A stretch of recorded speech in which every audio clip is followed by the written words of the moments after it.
coming. Thanks for the sponsors for making this happen, and thanks for the panelists for joining today. I'm Gary Post. I'm with Andina Family Offices, and what I do is I do private equity and venture capital investing on behalf of 9 families, primarily based in Utah. We also invest directly in real estate, and you might call us alternative junkies. About 70% of our portfolio today is in alternatives, and nearly 50% of that is divided in private equity and real estate. You have to turn it on. Well, that's a technical matter.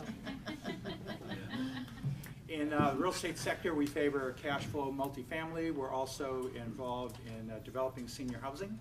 On the private equity side, we do everything from Series A up through recaps, growth capital, and we can and will support an activist in the public markets.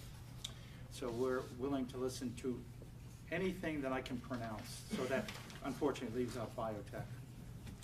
As a backdrop for this panel today, I want to make just a couple comments on the growth of private equity investing at family offices, which, by the way, is not new. I mean, the most consistent investors from the venture side were the Rockefeller family and other people like them. But since the Great Recession in the 2007-8 time frame, a lot of families became annoyed with the idea they didn't really get to see what they invested in. They didn't really mind funds, but they want to have really more control. And also a tremendous amount of wealth was created by additional entrepreneurs. So what's happened is the growth of family office investing with specialists on staff who can do that. I've heard from recent studies that almost 70% of families have invested directly into private equity. So since family office investors have become more important, we thought to give a little snapshot from some people who are actually doing it every day. And I'd like to start by having a show of hands on the panel of some of the things that they do. So the first question is, and indicate by raising hands, is how many invest in directly in private real estate? That's everybody, okay. And how about private equity? That's everybody too. How many of you have a website that will explain what you're looking for?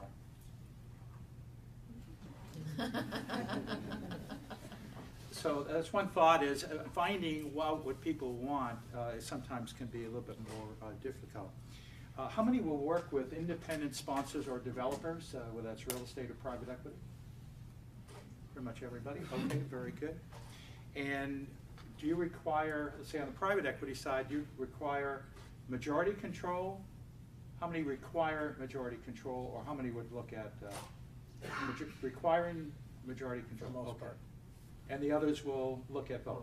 Okay, excellent, excellent.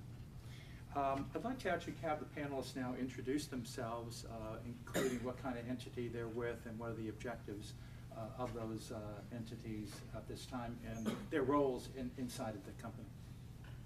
Let's start here. My name is Brian Meihaus. I work for the Horowitz Group. And the Horowitz Group, we have our roots in the ready-mix concrete business. The founders operated a ready-mix concrete business in Orange County and the Inland Empire. Went by the name of Standard Concrete. That business was sold in 1990, and since that time have been professional investors. There's really 3 baskets of asset classes, I'll call them, that the family likes to invest in. First is direct real estate. For a lot of reasons that Gary mentioned, we like to have direct line of sight and understand operationally what's happening with that real estate. So we find that to be a very attractive asset class. Asset classes within real estate, retail, medical office, we do land. We have a multifamily portfolio as well up in the Pacific Northwest. In terms of geography, we really don't have any focus other than perhaps West Coast, where we can get to it in a fairly short time. So that's sort of basket 1. Basket 2 is direct private equity investing, both on a majority and a minority basis. Because the family has a proclivity for real estate, we've had a fair amount of success in multi-unit retail. So, or people like to say chain restaurants, let's say that. So we've had some success there, but certainly not only focused in that sector. And the third bucket is more indirect investing, where we'll invest alongside sponsors, partners, funds, alternative investors, and that sort of thing. My focus, and I'll finish with this, is more the real estate side. So basket one and a little bit of the indirect investing in real estate. I'm Randy Winograd. I'm the Chief Operating Officer for Nimes Capital. Nimes Capital is the alternative investment arm of the Nazarian Family Office. This isn't working, and I have a loud voice. Of the Nazarian Family Office. Our family office was founded to diversify the wealth that the family essentially had from being an A-round investor in Qualcomm.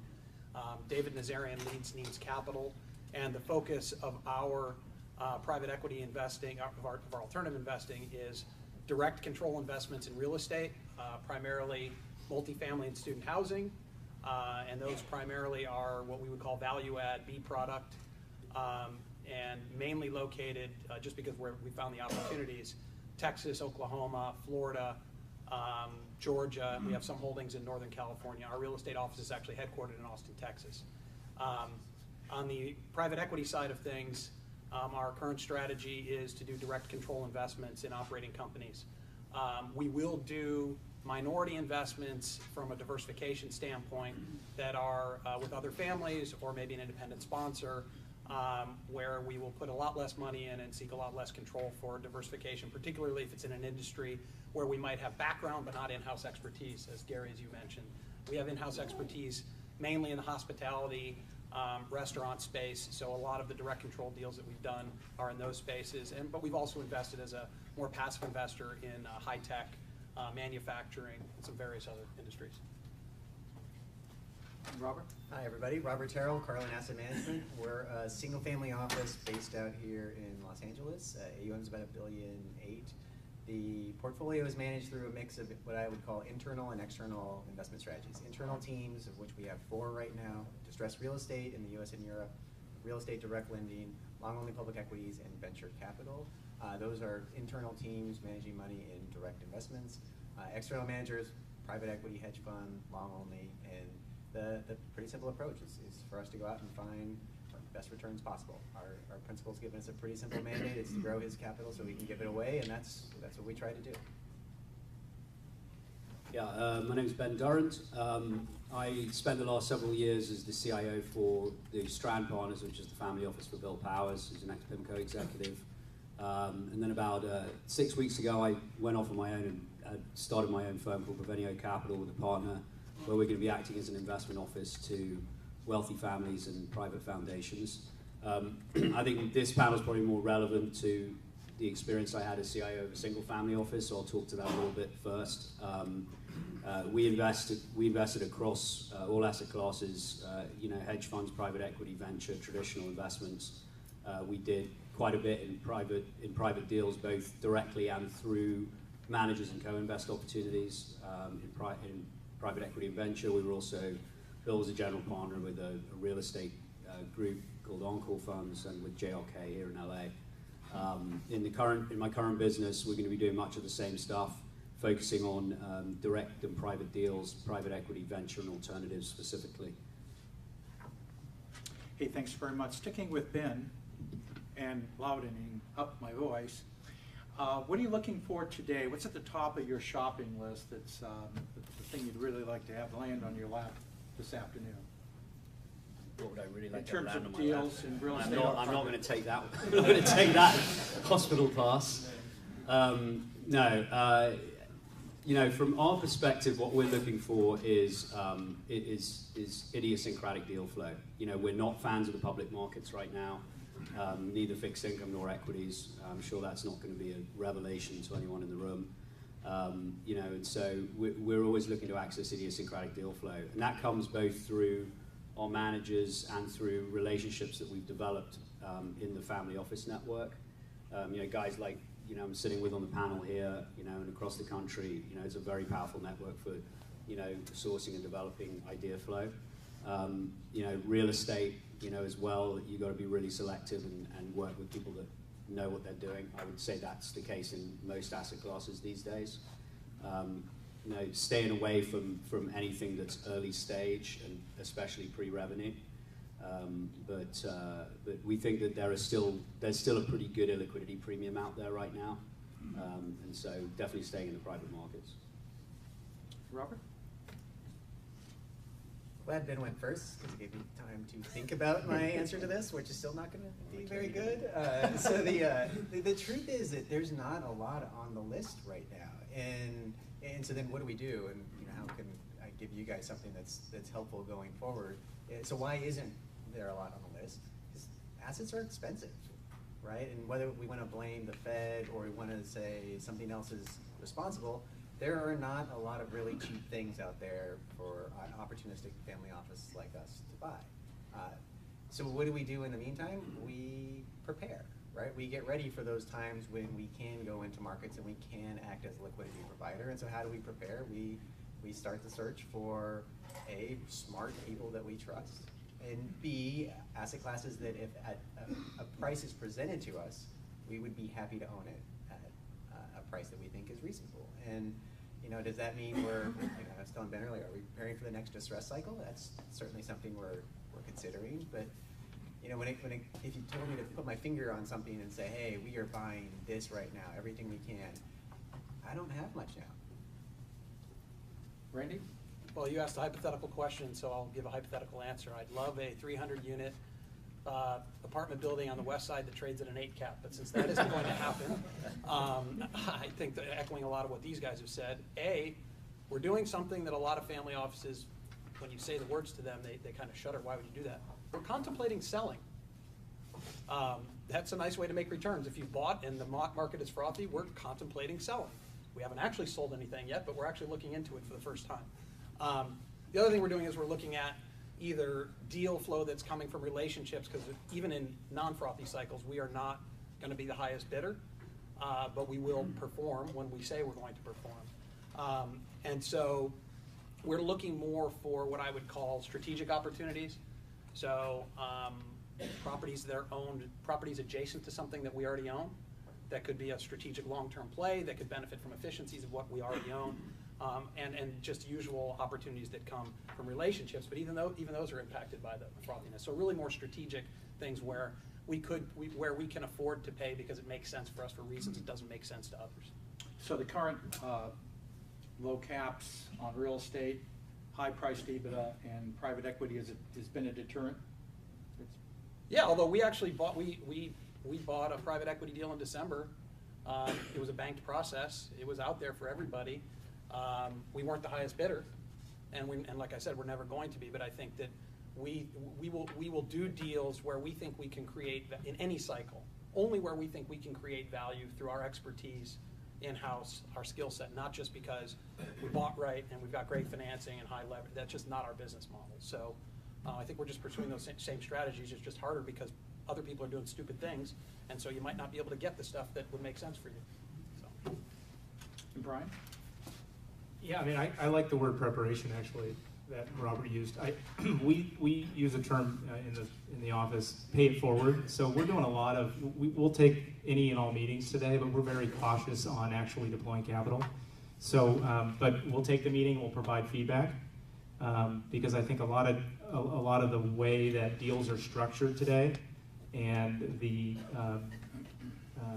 yields that are going to be driven by these deals are they don't fit our parameters in terms of a risk-adjusted return. So we're doing a lot of preparation ourselves, and we take the meetings, but we're not doing a lot of investing. What I'll say though is we're doing a lot of asset management of existing assets. So to give an example, if you take a grocery-anchored retail center and you wanted to go buy a similar grocery-anchored retail center for, I don't pick a number, $40 million.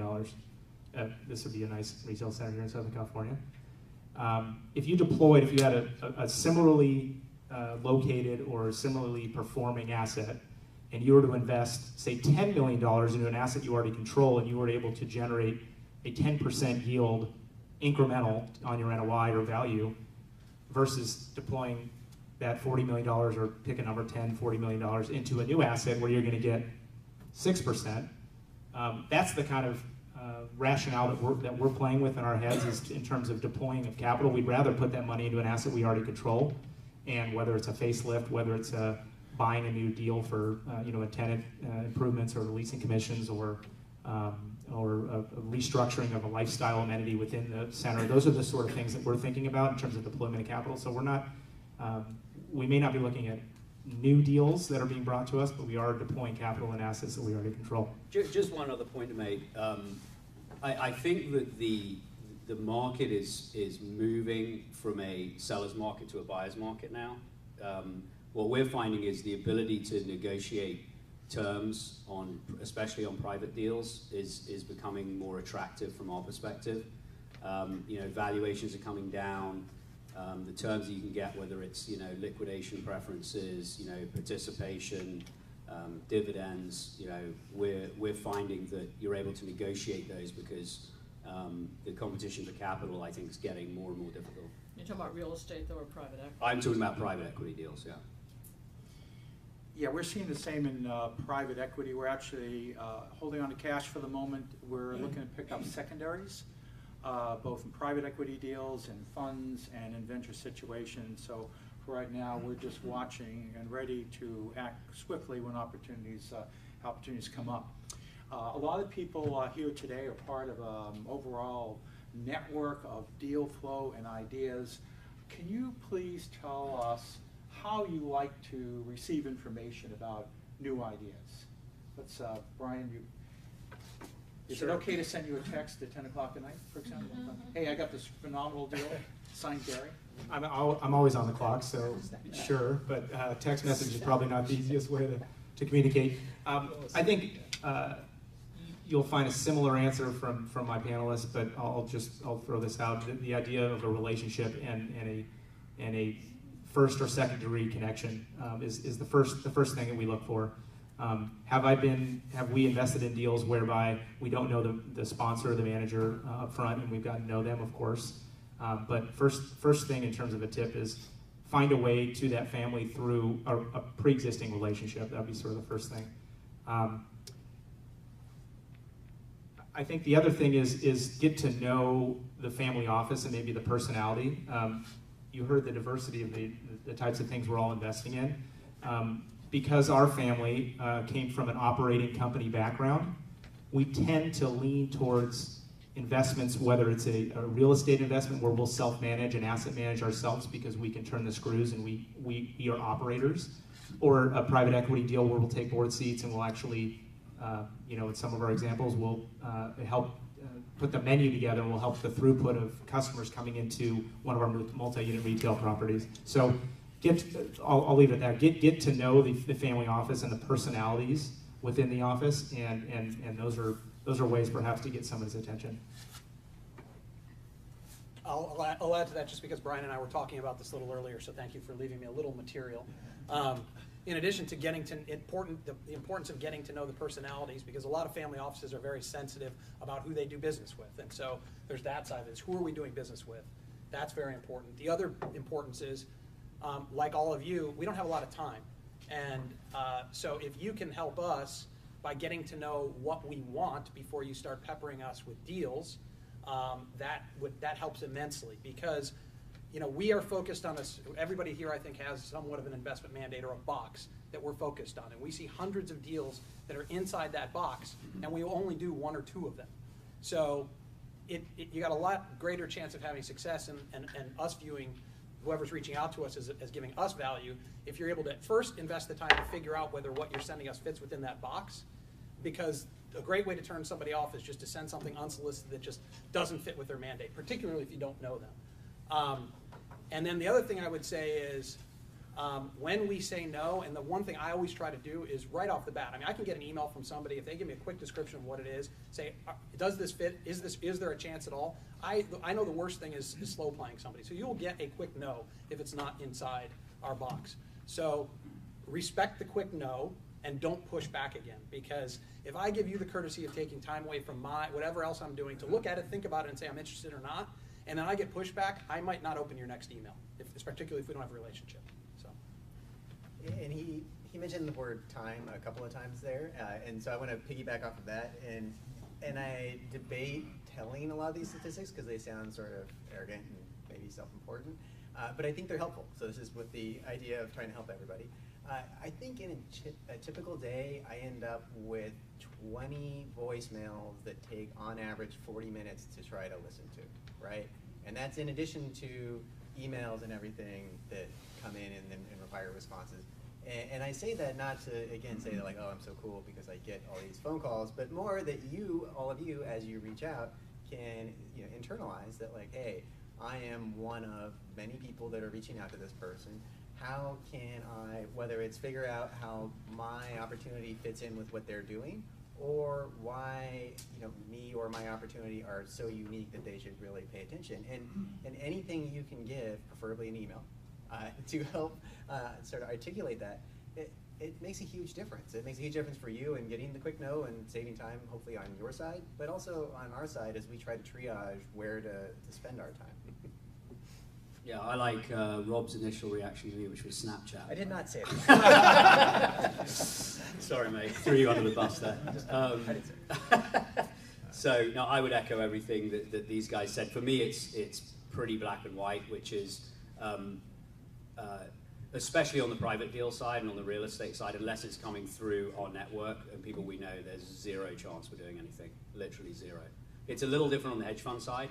Like on the hedge fund side, we get guys coming to us all the time with new funds, and I want to meet all the funds out there. We, similar to Brian, we have an open door policy with that. But on the private deal and real estate side, it's got to come through the network, and it's got to be someone I know. And and that's probably. Yeah, we prefer obviously hearing from people we've met, but we try to meet as many people as possible throughout the year, so that we do have that network, and we've had a chance to talk for maybe 15 minutes at a conference and get to know each other a bit in terms of preferences and what they work on, what we work on. Trying to set up a phone call with me can be really tough, and you might lose a week for me to look at your idea, which we want ideas, we have capital to deploy. So the best way, at least from, I know my real estate colleagues are the same way at Andina, is we'd like to see a summary, but we don't care if you send the whole PowerPoint too. I can see it on a plane, I can see it early in the morning. If there's a chance that I can respond quickly, I will, but that helps me help you really kind of move the thing along. And text messages are not particularly helpful unless you're telling me you're 15 minutes late for breakfast, in which case that's all fine. Gary, can I add just one thing that Sure. struck me? One example of an intermediary that I believe was successful in getting my attention, sort of just give you an example of what was attractive to me in terms of interacting with this intermediary. I met a month ago. It was maybe a second-degree connection. I took a 30-minute coffee with him, and so that was an investment on my time, but also an investment of his time. And after that initial meeting, he happened to have a whole bunch of things. He looks nationally, he's really brokering sponsored deals nationally in all asset classes within real estate, so office, multifamily, retail, etc. And he sent me an email after that, and put a tremendous amount of time into this email of outlining the 10 or 15 deals that he had in front of him, whether it was from a meeting he just had from an investor or a sponsor. And I was able to respond via email, and I invested some time to him and gave him a response. I kind of, like in a legal document, I redlined his document, said no, yes, here's why, here's feedback. And then the next email he sent me was sort of 3, right? That maybe, and so we very quickly, I didn't know him a month ago, and I've probably seen 4 or 5 deals, and he's been very thoughtful about what he's presenting to me because I was able to give him some feedback. So the lesson, I suppose, is email is productive. I'm hearing that as a consistent theme. So something to throw to my fellow panelists, NDAs. So you get the email that comes in and says, I've got the world's greatest property in the Midwestern United States. You have to sign an NDA to go further. No. And I'm a lawyer, so I could read it and mark it up in 3 seconds. No. There's enough non-confidential information you can tell me in 2 sentences to figure out whether I want to take the time to read an NDA. No. Yeah, couldn't agree with you more. There's some things in legacy items in NDAs, like they're just really flaws, like you're gonna destroy all the information. Yeah, I'm gonna like know on every server in the world that that document got to, and I'm gonna be able to destroy it? No, I'm not gonna be able to destroy it. So I've started to come up with my own, like, 2-sentence NDA that this is our version. It says, hey, we get it, you're cool, we'll keep it quiet, no problem, signed Gary. And so No, joking aside, we actually do have our own NDA, and it's actually easier if you do it that way because they almost never say no, and you just produce your own and have whatever terms you want on it, make it reasonable, and they'll almost always say yes. If somebody says, before I give you the No, idea, of course not. That's you need ridiculous. something. You need- That's absurd. Yeah, it is absurd, and I think that's a big stickler point, and thanks for bringing that up.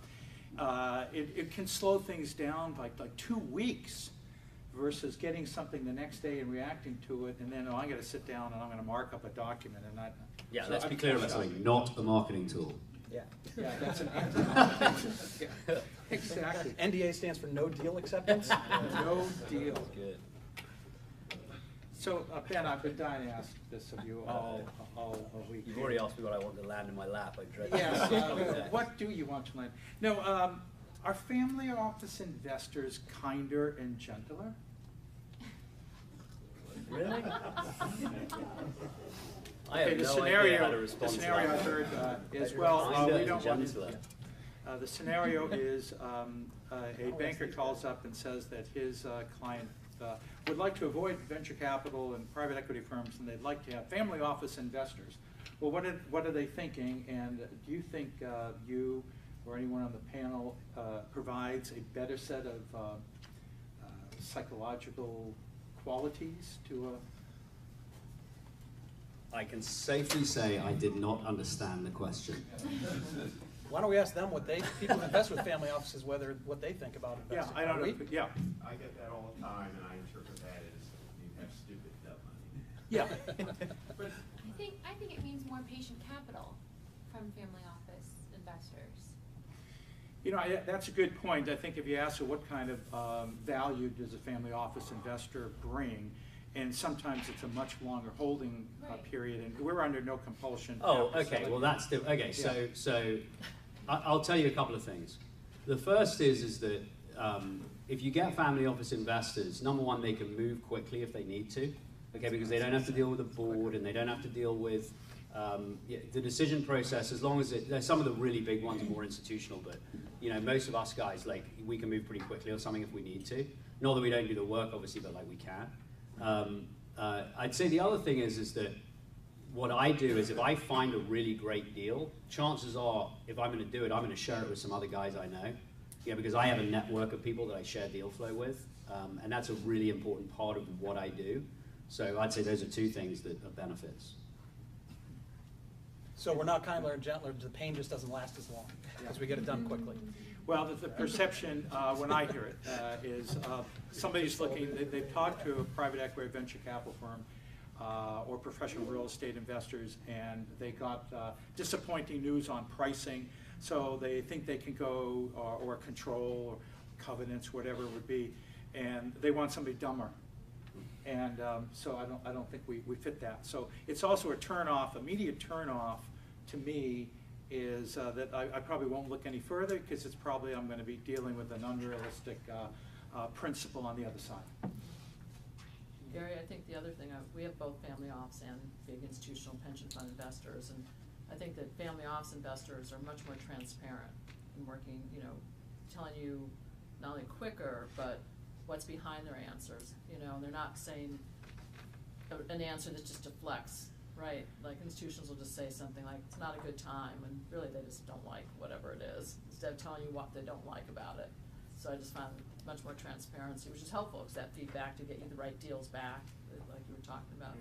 So I think that's another difference. Yeah, good, great point. I'll tell you from my experience, you get into a deal as a family office and you treat it fairly and you understand what's going on. You can be their best friend.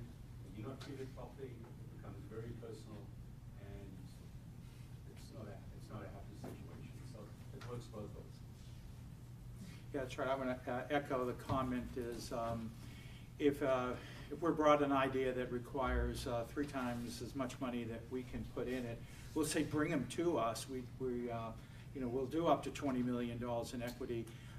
But if we think it's a good deal, we'll be calling other members on the panel, for example, and say, hey, let's look at this together, and maybe we should co-invest to get this done. So. Can I just follow on the patient capital comment? So, could the panelists comment, do you view that your investment horizon is the same or different than traditional? Well, I think we don't have an investment period and a term we don't have a fund, right? So there isn't a fund life that deals have to close by and you've got to deliver capital back. So yeah, I think from that perspective, clearly family offices are more patient capital.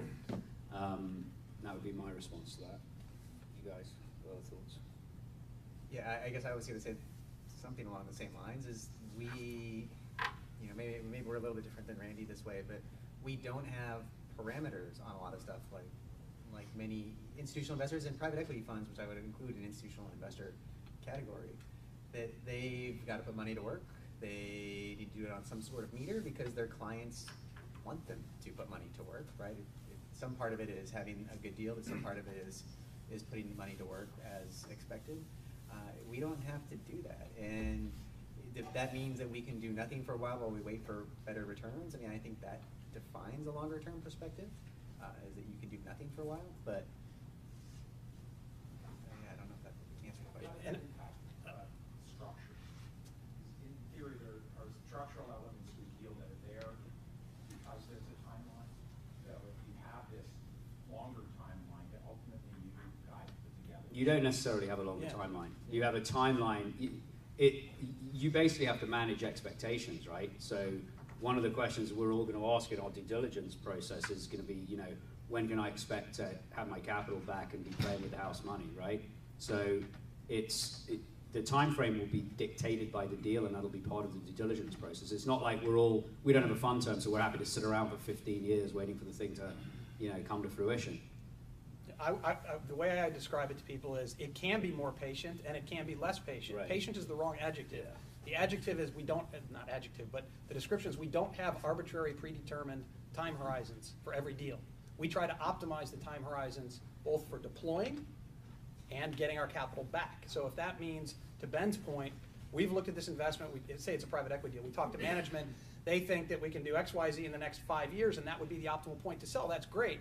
Then we'll strive for that business plan, but the world changes. But the good news is we're more patient because if the world has changed in 5 years, then we're not forced to sell because we need to exit our fund because the fund is expiring or we've gone through all the extensions on the fund, or we want to have a realization that might not be the most ideal time, but we're raising the next fund. So I would say that patience is the wrong word. I think we optimize. We can usually, in our vehicles, we don't have predetermined time horizons. We have expectations. But our goal is to optimize for each investment once we make it, the exit. And part of that is timing.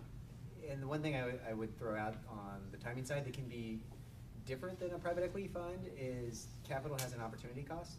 So you bring a deal, you think this is the greatest deal in the world, and we all kind of agree up front that it probably takes 5 years to bring this to full fruition. Well, what happens in year 3 if the markets in Asia puke something up and all of a sudden that is the greatest opportunity any of us have seen in our working lives? You're probably going to start to hear from us that like, hey, we recognize that you're 75% of the way there, but 75% of the way might be good enough because we've got something else that is significantly better. And obviously those things get negotiated up front and that sort of thing too, but an institutional investor or private equity fund won't have that same sort of opportunity cost issue, right? It's just the money's being deployed, it's going to be there until it's monetized or the end of the fund life, and that's sort of it. It's just an area where I do think we're more flexible. I mean, we have an investment that we underwrote to hold for a minimum of 8 years, real estate. Somebody made us an unsolicited offer last week. We've owned most of the portfolio for less than a year. We might take it because it's a crazy offer.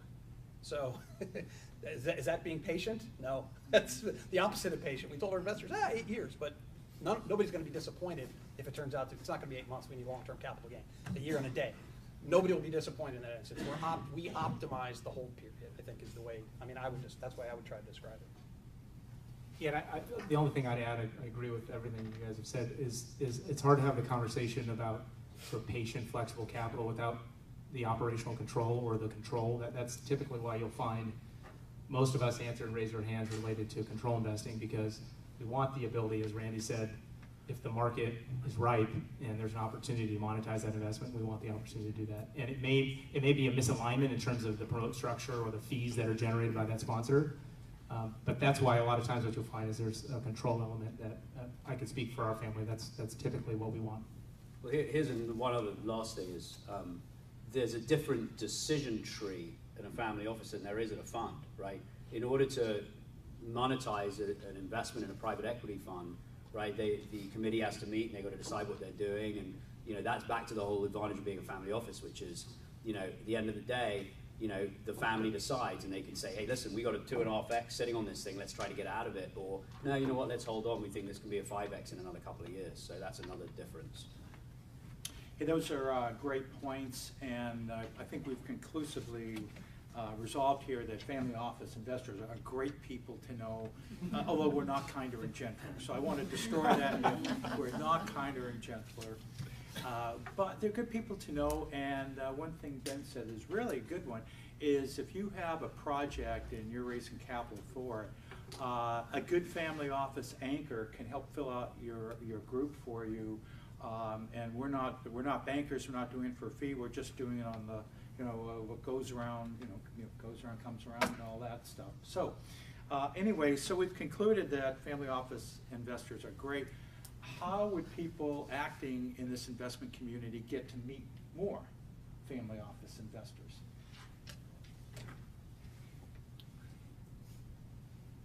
Anyone want to take that on? Well, attending Brian, this okay. panel is one way.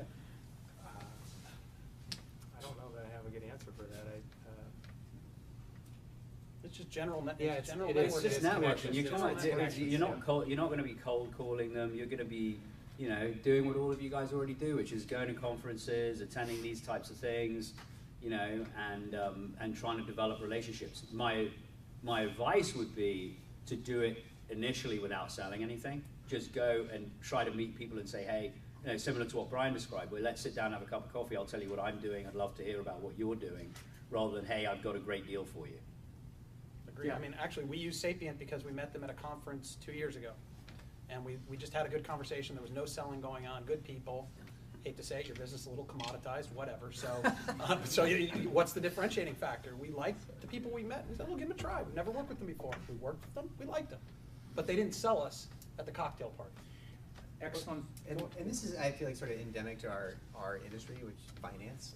It's a trust business, right? And this is true especially for family offices, where there is generally a little more privacy involved and just other issues that can sort of come into the process. But you're trying to build trust with people, and oftentimes with people that you've never met before. How would you go about doing that? Is sending an email with a deal the best way to build trust?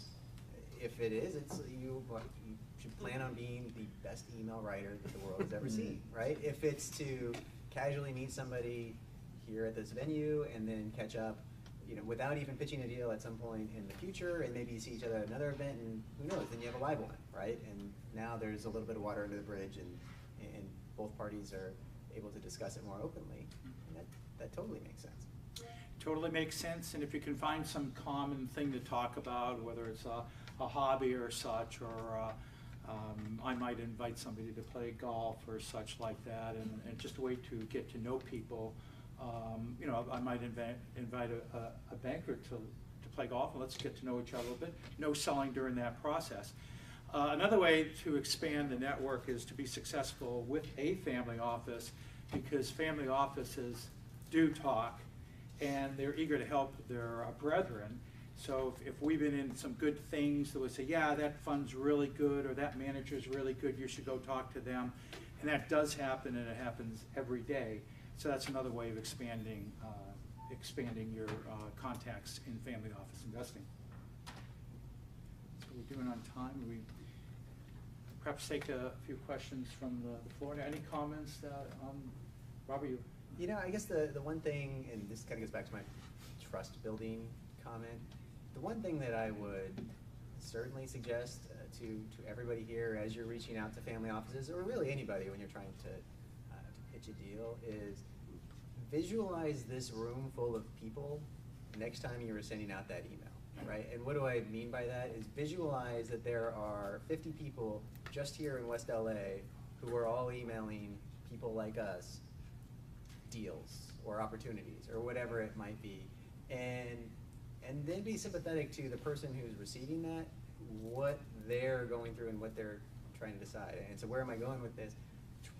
Really think hard about how your opportunity and or you specifically are unique and different than the other people in the room.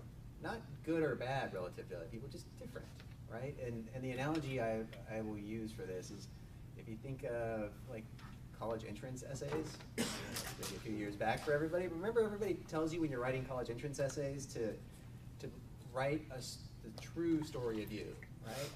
But if any of you are like me, you don't do that, right? You write the essay that you think everybody wants to hear. Well, what happens when you write that is the admissions officer gets 100 essays that all sound exactly the same, right? And so when you're sending deal pitches to all of us, don't write what you think we want to hear, because you won't differentiate, right? You only need one person to accept, so you want to come up with the real you, right? The real articulation of what it is you think you have found and why you think it's special. And this panel, like, you'll probably get 4 no's out of 4, who knows? But like if we extend this panel to 100 people, you might get 5 yeses, right? And that's a pretty good hit rate. 1 out of 20, right? Like, pretty good hit rate. I think the point of investing the time to get to know specifically what people want is really useful. People that I've invested the time too, and say this is the things we like, this is what we don't like. And so when a banker or somebody in the venture industry contacts me, they know what I already want. Okay, Gary's a big data junkie, so we'll send him everything with big data, and he won't do biotech. So if I see a biotech from a guy or a woman that I've spent an hour with, and I get a biotech deal the next day, then I'm not happy. Agreed? I think we've reached our allotted time. I hope this was useful for everybody. I'd like you to join with me in thanking the